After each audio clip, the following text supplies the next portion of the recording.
দিনটি ছিল শনিবার 8ই আগস্ট 2026। ব্লগের প্রথমেই সবাইকে একটু অনুরোধ করছি ব্লগটা পুরোটা শেষ পর্যন্ত প্লিজ দেখো, কারণ প্রচণ্ড ব্যস্ততার মধ্যে আমি ভিডিওগুলো করেছি তোমাদের সকলের সঙ্গে শেয়ার করার জন্য। শনিবার এমনিতেই অফিসে হাফ ছুটি থাকে, তাই তাড়াতাড়ি করে বাড়ি ফিরে তৈরি হয়ে এখন আমরা রওনা দিয়েছি আমাদের আজকের অনুষ্ঠানের উদ্দেশ্যে। আজ ভাবনা নৃত্য শিক্ষা কেন্দ্রের পরপর 2টি নৃত্যানুষ্ঠান অনুষ্ঠিত হবে। আজকে এমনিতেই ভীষণ ব্যস্ততা এবং অনেক কাজের চাপ, তাই আজকে আমি অনুষ্ঠান করতে পারছি না। তবে আমি করছি না তাতে কি হয়েছে, আমার অনেক ছাত্রীরা এবং আমার কিছু কাছের মানুষ যারা আজকের অনুষ্ঠানটি করছে এবং সেই পুরো অনুষ্ঠানটা আমি সকলের সঙ্গে শেয়ার করব। চলে এসেছি আমাদের প্রথম অনুষ্ঠানের স্পটে, সবাই মোটামুটি তৈরি, স্টেজও আমাদের জন্য তৈরি। আর কিছুক্ষণের মধ্যেই শুরু হবে আমাদের আজকের নৃত্যানুষ্ঠান। এমনিতেই প্রচণ্ড ভিড়, শ্রাবণ মাসে অনেক পুণ্যার্থীদের সমাগম, তবুও তার মধ্যে আমার ছাত্রীরা, বিশেষ করে ধন্যবাদ জানাই আমার গার্জিয়ানদেরকে যারা এত কষ্ট করে ওদেরকে নিয়ে এসেছিল।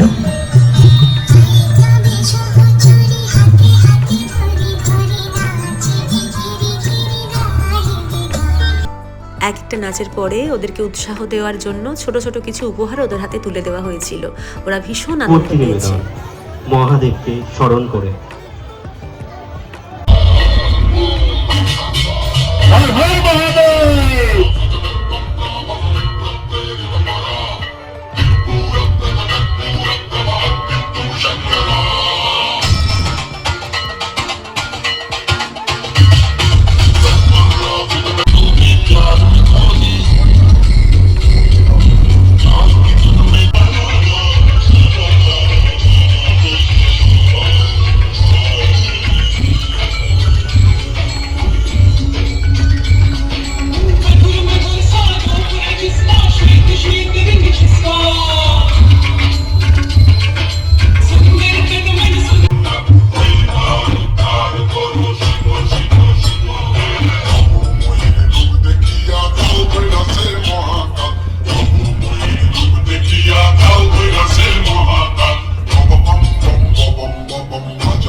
আশা করি সবার ভালো লাগবে, একটু মন দিয়ে দেখতে হবে।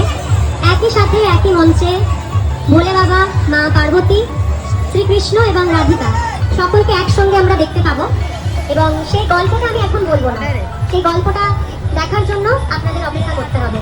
চলুন সবাই মিলে উপভোগ করি পরবর্তী আমাদের নৃত্যনাট্য ভাবনা নৃত্য শিক্ষা কেন্দ্রের নিবেদন একদিনও ভোলে ভান্ডারী। প্রথমেই বলেছিলাম আজকে আমার অনেক ব্যস্ততা, তাই একার হাতে অনেক কিছু সামলাতে হচ্ছে। একদিকে বাপি, একদিকে আমি, দুজনে মিলে গোটা অনুষ্ঠানটা পরিচালনার দায়িত্বে ছিলাম।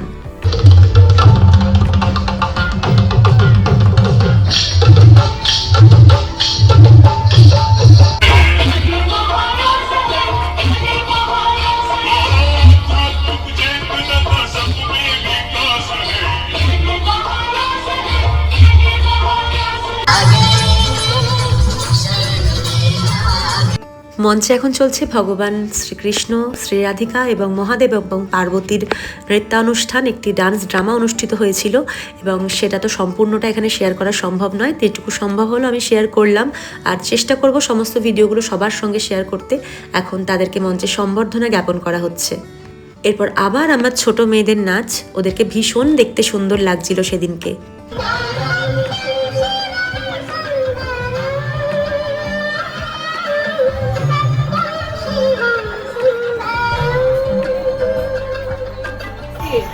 বাপি এবং শ্রেয়া মঞ্চে চলে আসবেন। তো শিক্ষা কেন্দ্র যিনি এই অনুষ্ঠানটি পরিচালনা করলেন, বাপি এবং শ্রেয়া, বাপি এবং শ্রেয়াকে উত্তরীয় পড়াবে, বাপিকে উত্তরীয় পড়াবে বিশ্বজিৎ পাত্র মহাশয়।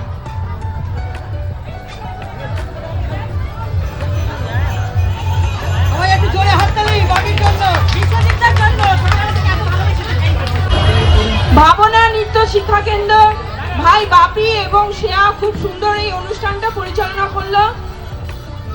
সবকিছুর পরে এই ভালোবাসা, এই সম্মান এটুকুই থেকে যাবে। এটার জন্যই আমাদের এতটা খাটনি, এতটা প্রচেষ্টা। সবাই মিলে একটু হাততালি দিন। আপাতত শেষ হলো আমাদের প্রথম অনুষ্ঠান, এরপর রওনা দেব আমাদের দ্বিতীয় অনুষ্ঠানের জন্য।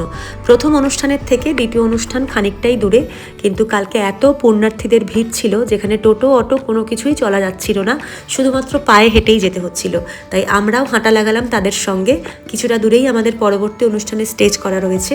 সবাই নয়, তবে কয়েকজন ছাত্রছাত্রীকে নিয়ে চললাম আমাদের পরবর্তী অনুষ্ঠানের গন্তব্যে।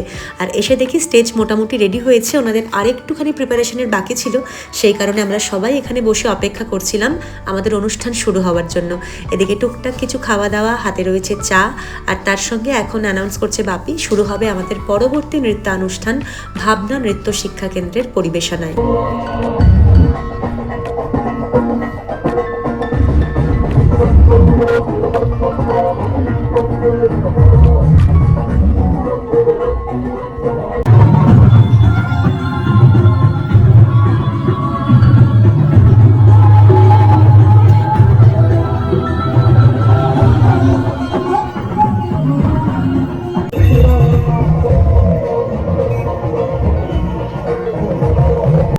মাইক্রোফোন হাতে অ্যানাউন্স করছেন আমাদের প্রিয় দাদা পার্থপ্রতিম দা। উনি ভীষণ পপুলার একজন সঙ্গীত শিল্পী। বন্ধুর অনুষ্ঠানে এসে নিজেই সেই দায়িত্ব নিয়ে নিয়েছেন অ্যাঙ্কারিং করবার জন্য।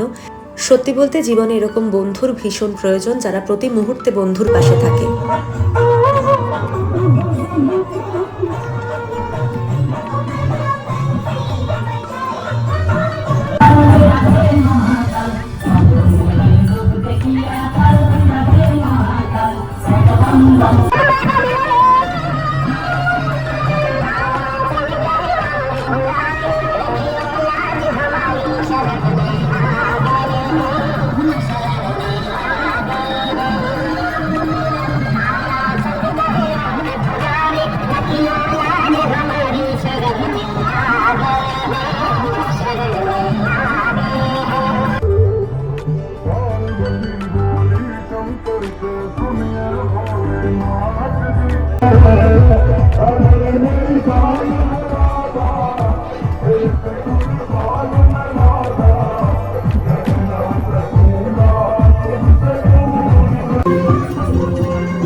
একের পর এক বহু নাচ দেখালাম। পুরো নাচ দেখাতে গেলে এই ব্লগ এখন 2 ঘন্টা 3 ঘন্টা ছাপিয়ে যাবে, তাই জন্য মাঝে মাঝে টুকটাক একটু প্রসাদও খেয়ে নিলাম। এখানে ভীষণ সুন্দর হালুয়া, তারপরে খিচুড়ি প্রসাদ করা হয়েছিল ভক্তদের জন্য, আমরাও সেগুলোর ভাগে একটু একটু পেলাম। আর প্রচুর ভক্ত এখান দিয়ে যাওয়ার সময় মঞ্চে জলজ্যান্ত শিব ঠাকুর আর কৃষ্ণ ঠাকুরকে দেখে ছবি তুলতে চলে এসেছে। আর এই সেই ছোট্ট ছানা যার মন্ত্র শুনে আমি তো অভিভূত, যার ভিডিও কিন্তু আমি এর আগেই শেয়ার করেছি। যাই হোক, অনুষ্ঠান প্রায় শেষের পথে।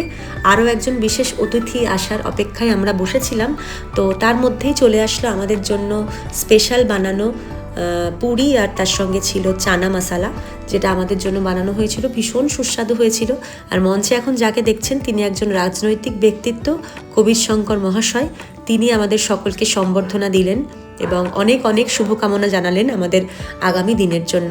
ভীষণ ভীষণ ভালো লাগলো ওনাদের আতিথেয়তা, ওনাদের ভালোবাসা, ওনাদের সম্মান। প্রথম এবং দ্বিতীয় অনুষ্ঠান, দুটো অনুষ্ঠানই আজকে সাফল্যমণ্ডিত হয়েছিল। সকল আয়োজকদের অনেক অনেক ধন্যবাদ আমাদের আমন্ত্রণ জানানোর জন্য এত সুন্দর দুটি অনুষ্ঠানে। আজকের ব্লগটা এখানেই শেষ করছি। সবাই খুব ভালো থেকো, সুস্থ থেকো, সাবধানে থেকো।